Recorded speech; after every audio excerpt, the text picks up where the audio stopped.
Hey everyone, Mikki here. You're listening to another mini Mikkipedia episode on a Monday, and I've been loving all of the suggestions that you've been putting in as to what to discuss on a mini little episode like this. And I've had a number of people ask me now about diet breaks. Mikki, what is it about a diet break? Why do you use them in Monday's Matter? Why am I seeing them in my feed? And how is this different to, say, a cheat day or a cheat meal? Things like that. So I thought this was a great question, and I thought that I would address it today. But also to sort of give you a little bit of a caveat to this is that I use diet breaks in the Monday's Matter program. I use metabolic reset meals within my Fat Loss for Women program. And I generally talk to people about lifting up their calories at certain times of their training cycle or menstrual cycle in order to alleviate some of the pain, if you like, for a calorie deficit. And how I utilize them is probably a little bit different, actually, to how they are utilized or described by serious experts in the field like Eric Trexler or Eric Helms, a mate that's been on the show, Bill Campbell, also been on the show. Yet they are a similar theme, or they are in a similar context to how they are actually used in the literature as well. So I will briefly describe this stuff as we go along to hopefully give you a clearer understanding of how best to use something like a diet break or a refeed day, or however you want to call it, in your fat loss approach, and whether or not you really need to. Regardless of how you sort of call it, refeeds or diet breaks, they're categorized as non-linear dieting strategies, i.e. on any given day, a person is consuming more or less calories, yet they are still within budget for the week. And regardless of whether you're in a maintenance phase or if you are dieting, you have a set calorie budget that extends around 7 days. And for some people, this can be continuous in that they have a standard calorie deficit for all 7 days of the week, which might be 25% reduction from their maintenance calories. Or if you are having a non-linear strategy, then you may be having certain days of that week where you are actually having higher calories. You may be in a calorie deficit then that is greater, say 35% of your usual maintenance calories on 5 days of the week. Then you're lifting up those calories on 2 days of the week to meet the demands of that day or just a social occasion. Yet overall, you've still got a budget that puts you in that calorie deficit. And it's just how you want to be able to do it. A straightforward example of this is a decision to incorporate sort of a weekly cheat day, if you like. I hate that term, cheat day, but I know a lot of people sort of resonate with it. The idea is simple. So you have days where you stick to your usual calorie goal, and then you have specific cheat days where you significantly increase your calorie consumption. The problem, though, with a cheat day is whilst it is still in the same vein as a refeed or diet break, even the terminology around it sort of kicks someone's brain, or can kick someone's brain into gear and think, I'm going to go for gold on this day. This is my one opportunity to eat all of these foods that I really want to be eating. And then I'm going to get back to my diet calories the following day. And in fact, if you have a mentality like that in and around cheat days or refeeds or diet breaks, then it means that you can do some significant damage actually on the day that you've sort of noted as your cheat day. In part, it's because there's not a lot of structure around this method. And you are in your diet phase, you are trying to put into place or implement behaviors that will turn into habits in and around your food. And having something like a cheat day really makes all of those behaviors sort of go out of the window. And I'll give you a real world example of this is that when I was at university, me and my then boyfriend, Duncan, we would be quote unquote good Monday through Thursday. I think we were probably intending to be good Monday through Friday, but you know what it's like. Weekends almost always start on a Thursday. And then we would go for gold, particularly on Saturday and Sunday. And we would go to New World and we would fill up from the pick and mix the most delicious chocolate and lollies, and we wouldn't go to the gym on that day. And at the time, I believe we were back into going to the gym. Like, I really fell off the health and bandwagon in my early sort of university days. I'm pretty sure a lot of people did that. I was super great when I was at high school, but first and second years of uni, I was terrible. And not Duncan's fault, by the way. It was enabling, but it wasn't just him. And we would have the most delicious meals filled with fat and carbohydrate. I can't even remember what my faves were, to be honest, but I distinctly remember having these massive bags of pick and mix, which we would have to finish before Monday, because on Monday we were back to quote unquote being good. And don't even go thinking that I've got this skewed idea of good and bad because of my now pretty good habits. Like, back then, it was certainly a go for gold sort of moment. And it really makes sense to me now why I gained about 10 to 12 kilos in that first year at university, because we went real hard. Anyway, let that not be you. This is why I'm not a fan of the cheat day. Refeeds, though, they could be considered a more planned and regulated version of cheat meals. But instead of picking a day to eat without many restrictions, refeeds are actually specific days where you deliberately raise your calorie intake by a certain set amount, primarily through carbs, actually. Some individuals have one refeed day per week, while others might choose to have 2 to 3 refeeds per week. Often, individuals increase their calories just to the maintenance level on refeed days, so therefore they're not in a calorie deficit. So someone who decides to implement refeeds would generally lower their caloric intake on non-refeed days to keep their usual weekly calorie deficit. And this is what I was referring to earlier. So the conventional diet might suggest a daily calorie deficit of 25%, while the refeed group has a 35% deficit on regular days and no deficit on their 2 weekly refeeds. Now, this might suit someone who has a little bit more of a flexible mindset in the weekend, but you don't do what I was talking about I did and have it sort of go for gold, but you literally just eat more calories on the weekend that might suit a social occasion or a heavier weekend of training, something like that. And this is why refeeds and diet breaks aren't that different, because diet breaks operate a considerably different schedule compared to cheat meals or cheat days. But it can mean actually and this is what you see in the literature as well, a diet break means transitioning from a state of caloric deficit, negative energy balance, to maintaining calorie intake for a minimum of 1 week. So you're in neutral energy balance.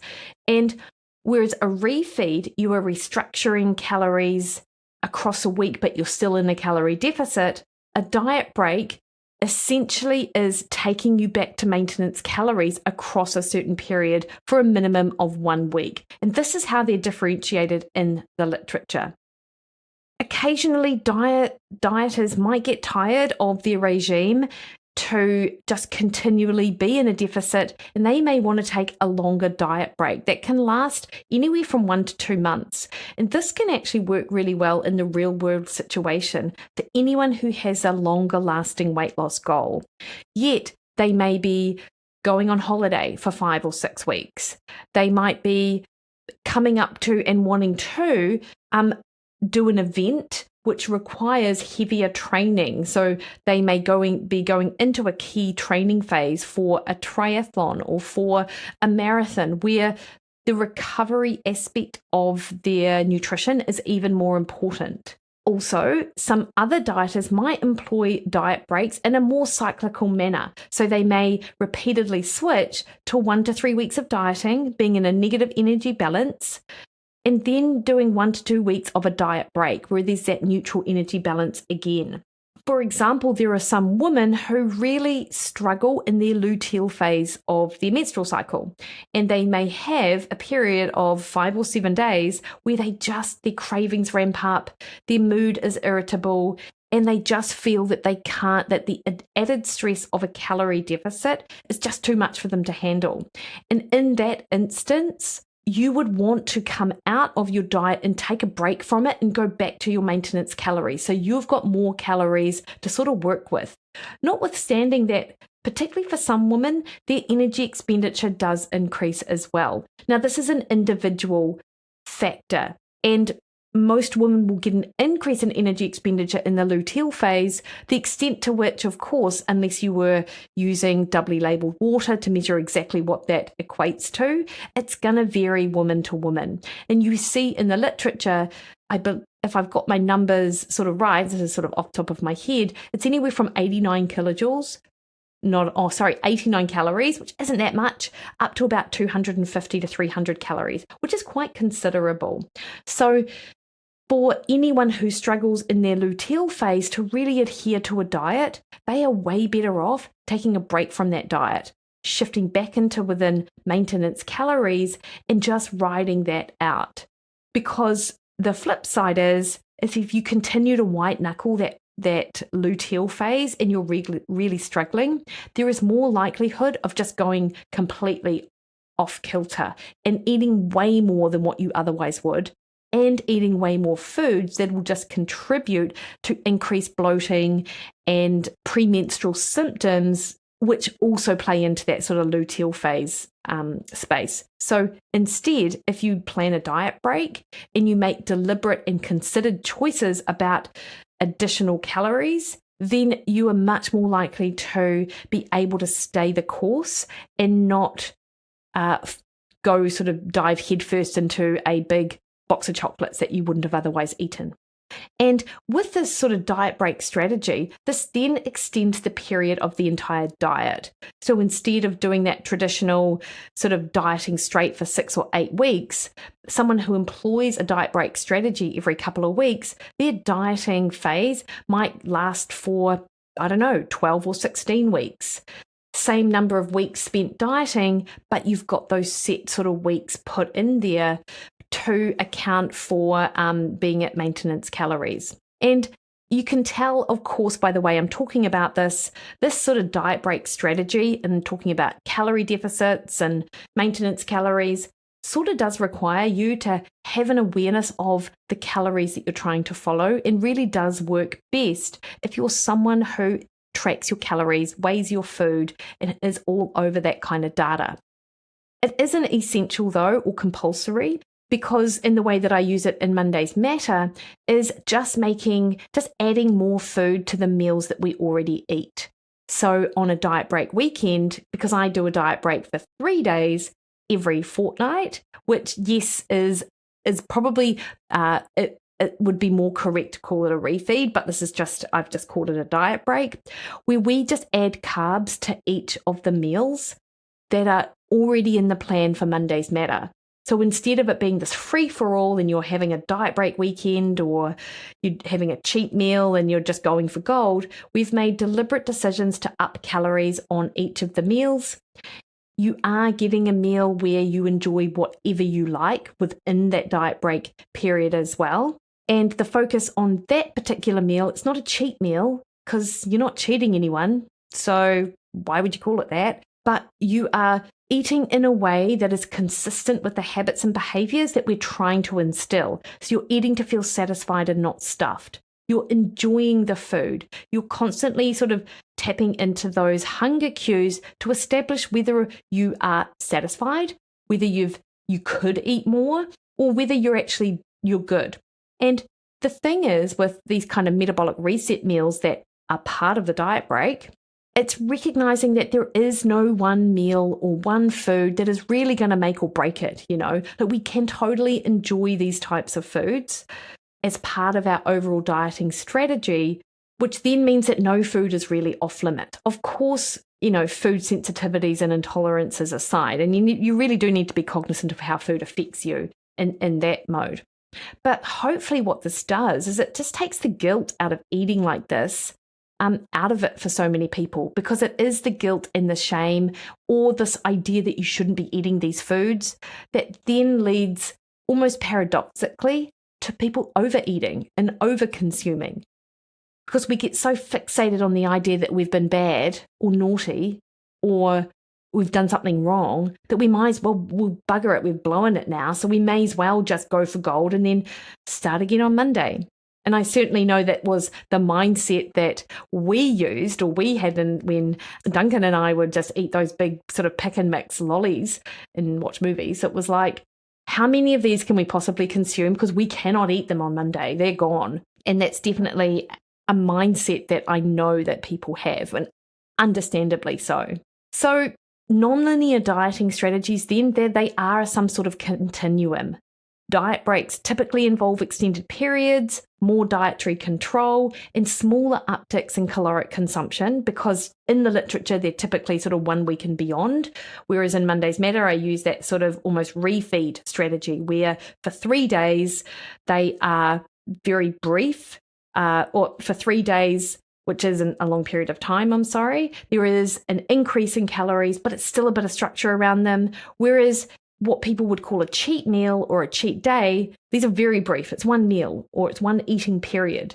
There's very little dietary restraint, and they could potentially lead to those substantial increases in calorie intake, which is one of the reasons why I'm just not a fan of that approach. So on the continuum from cheat meal to refeed to diet break, you're much better off having the refeed and the diet break and steering well clear of the cheat meal or cheat day. And, as I suggested, it does add that element of flexibility and can shift your mindset around the foods that you eat. What the research has shown, and Jackson Pios led some research in this space. He published a paper in 2021, which did show that whilst there was no significant advantages of diet breaks in terms of weight loss or fat loss or resting metabolic rate, and they alternated between 3 weeks of dieting and having a 1 week diet break, what they did show were positive changes related to hunger, appetite, and the desire to eat.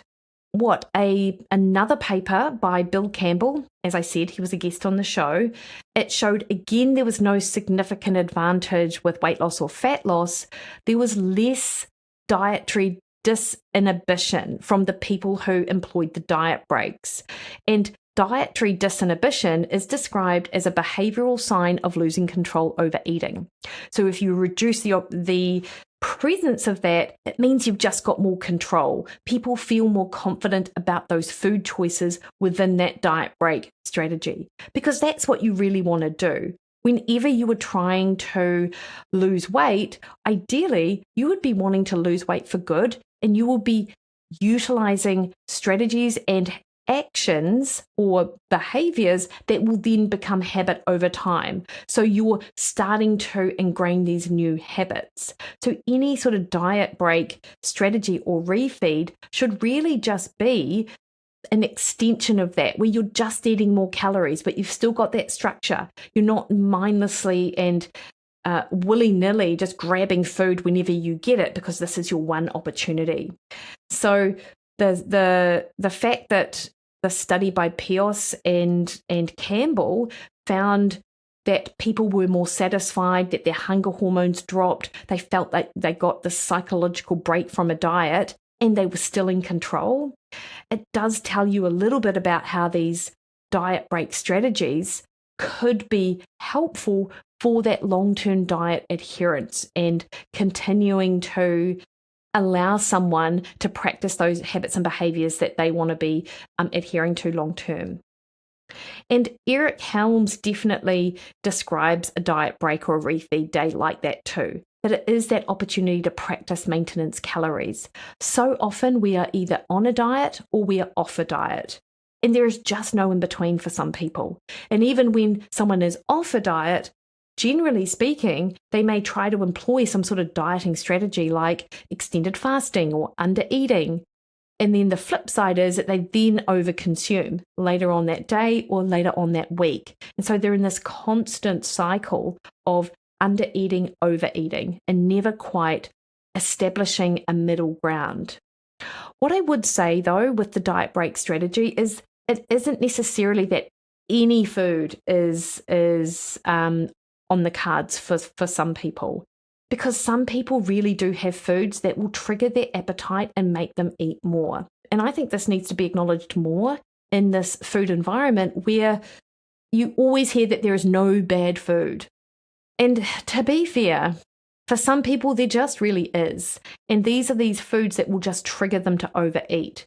And whilst it doesn't mean that you can never eat these foods ever again, it does mean that you have to be considered about whether you consume them in your diet break. Is that then going to lead to an overconsumption of them that will sort of put a bit of a brake on your diet progress?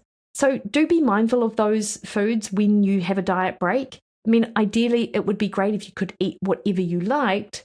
And remember, that does change over time. So whilst you might be craving junk food at the start of a diet, that could be very, very well be different at the end of a diet. And I see that all the time in Monday's Matter. Be mindful of having of planning to have foods which you know you are susceptible to binge with. And hey, look, it's not a slight on your character. It is not some sort of like deficit in you as a person if you do have these foods. You're just human, right? So if you can be mindful of that going into a diet break, it means that you're able to navigate that maintenance strategy so much better. And then you get a bit of a refresh, a psychological break from that diet. Your appetite hormone reduces, as I said. Then you go back into your next dieting phase, feeling more motivated and really amped to continue your progress. And the last thing I will say on this, possibly, is that this is a good strategy, having those diet breaks for anyone who might travel, actually. Travel for work where you find it really hard to navigate the conference food or the hotel buffet. There will always be strategies, though, that you can use, and I will address them in another mini Mikkipedia episode for sort of nutrition on the road. But this way, and again, it doesn't mean that you are going free for all when you're away from sort of your usual environment, but maybe what you do is hit that dieting strategy hard when you're home and then let the reins a little bit looser when you're in that social setting where you just cannot control the food and some of the choices just aren't great. Because I appreciate that that is the reality for a lot of people who travel for work or just travel in general. However, if you are someone who travels a lot in general, then it's fine. It makes it more important, right? Because it's not just this one-off. If it was just a one-off, then it probably didn't matter really what happens that week you were away. Just get back on it when you come home. But if this is a weekly, a monthly, or something like that occurrence, then you do really want to try and dial in some strategies that work long time for you. All right, team. So a little bit on diet breaks, on refeeds, on cheat days, and what I used to do as a young university student.